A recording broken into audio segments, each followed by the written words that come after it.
1903 সালে প্রস্তাব করা হয় বেঙ্গল প্রেসিডেন্সিকে দুই ভাগে ভাগ করা, পূর্ব দিকের অংশকে পূর্ববঙ্গ এবং আসাম নামে নতুন একটা প্রদেশ তৈরি করতেন।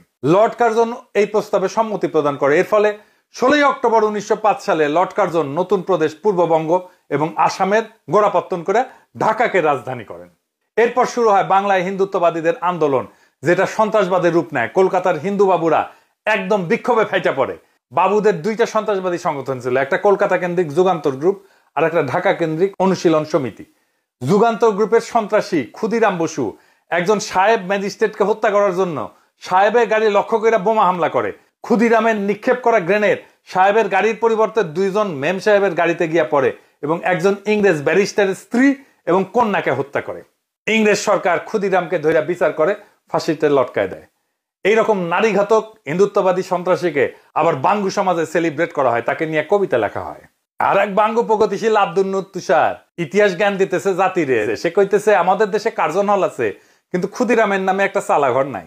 ইংরেজদের দালাল নবাবদের মঞ্জিল আছে, মানে আহসান মঞ্জিল আর কি, কিন্তু প্রীতিলতার একটা ভালো ভাস্কর্য নাই। আরো লিখেছে সূর্য সেন, প্রীতিলতার, ক্ষুদিরামেরা আমাদের বীর শ্রেষ্ঠদের পূর্বপুরুষ।